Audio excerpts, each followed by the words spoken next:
Hi, good morning. I'm Mustafa Kurni, and my question is, to what extent do video games impact the personal lives of children? So basically, video games have been a huge hit in the U.S. and worldwide. You could almost call it an outbreak.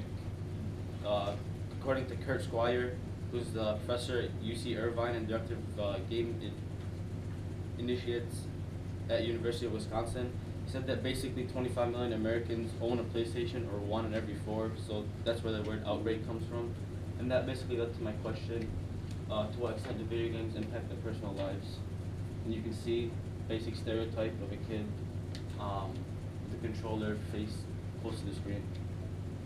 So the first, from the social perspective, so basically when the kids, they get too attached to the video games, they might not want to hang out with their parents anymore. They might, basically according to Gahan Moad and Gauhara Ibrahim, so the kids,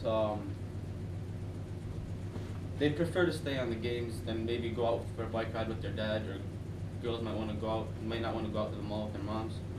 Some might say that the video games aren't the main reason their relationships are weakened. They could call it that, like, they're born in different generations, they can't relate with each other. However, like, it shouldn't be used as an excuse. There should always be a relationship, and that's why, like, the video games could negatively affect it. And this picture showed, like, argument between parents, like they might not get along with each other. From a scientific perspective, again, children might want to spend too much time in the game. They can become lazy, according to William Russell and Mark Newton. When they get lazy, they might not they don't get out of the couch, they eat too much, become obese. Others can argue that, like,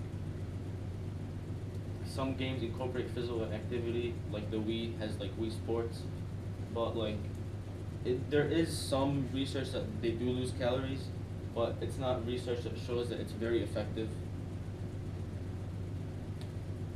From an educational perspective, children might get too addicted to the games. They might not do their homework, not do schoolwork, they miss class. Basically lead to bad habits, and if you're looking at it from a further perspective, they could stunt their future careers, develop bad habits, and that's according to Thomas Gorman, Douglas Gentile, and Sean Green.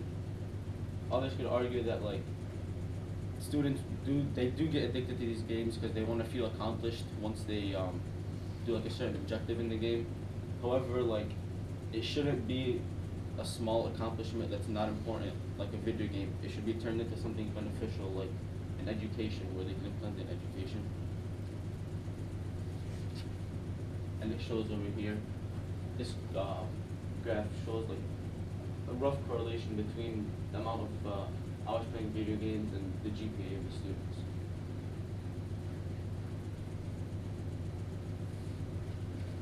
So basically, video games are a major role in the U.S. It's not the best things. It has many negative effects. Like, they get too addicted to the games. It can affect their relationship with parents. It can maybe cause obesity for them, and maybe lower their grades. So maybe you should attend the next local school board meeting, suggest a way that parents could minimize child's exposure to video games, and then schools could help, like, spread this idea.